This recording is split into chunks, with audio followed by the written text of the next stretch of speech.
From Washington, this is VOA News.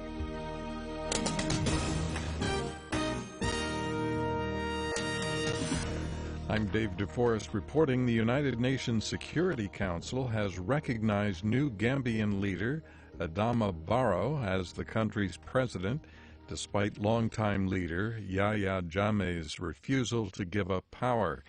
At least two international news agencies quoted a Senegalese army spokesman as saying troops entered Gambia Thursday afternoon after Mr. Barrow took the oath of office in Senegal. The president of the council, Swedish Ambassador Olof Skoog, said he spoke with President Barrow to say the Security Council fully supports him. It is our strong hope now that the former President Jammeh will peacefully cede power to the democratically elected president. Council members Egypt, Uruguay, and Bolivia stressed that the resolution does not authorize military force to install Mr. Barrow as president. However, since he is now president, Mr. Barrow can request military assistance from ECOWAS without Security Council authorization. U.S. airstrikes killed several dozen Islamic State fighters in two military camps in Libya. Carla Babb reports. Secretary of Defense Ash Carter said the air assault late Wednesday killed more than 80 Islamic State fighters who had fled there after Libyan forces aligned with the nation's UN-backed government pushed the terrorists out of the former Islamic State hotbed city of Sirte. Carter said some of the fighters in the camps were actively planning operations against European nations.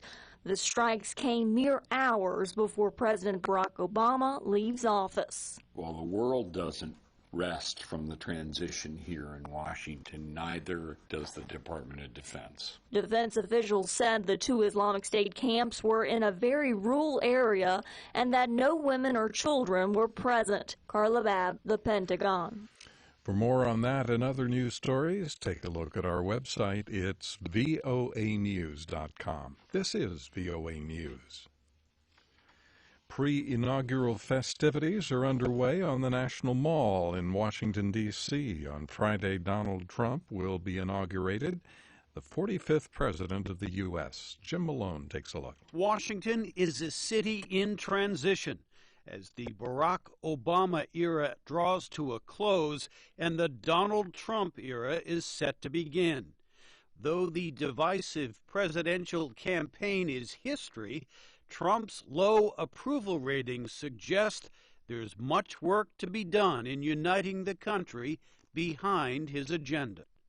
At least 50 congressional Democrats have said they will stay away from the inauguration, ensuring that the polarized politics on display during last year's presidential campaign will extend into the early days of the new administration.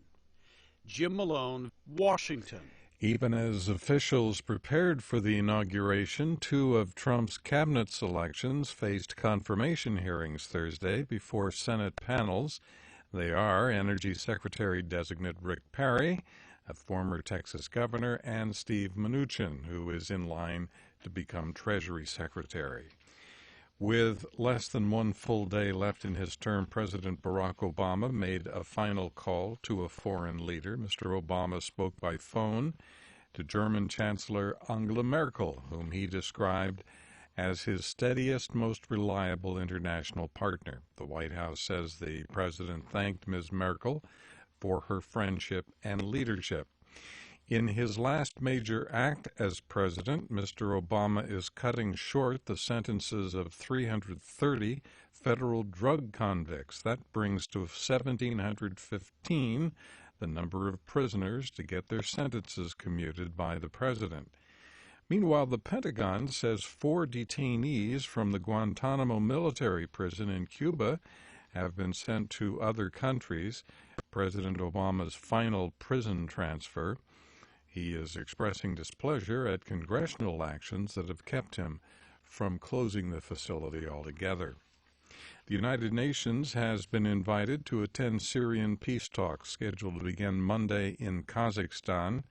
A UN spokeswoman said Thursday The Syrian envoy, Staffan de Mistura, has been asked to attend negotiations.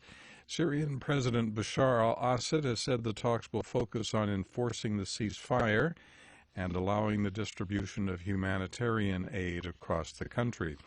A high-rise building in Iran's capital, Tehran, collapsed Thursday after being engulfed in flames.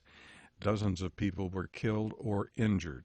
Tehran's mayor says at least 20 firefighters are missing or dead following the collapse. The fire broke out in the Plosco building. Firefighters battled the blaze for several hours before the structure's collapse. A fire department spokesman would not speculate on the cause of the blaze. From the VOA News Center in Washington, I'm David DeForest. That's the latest world news from VOA.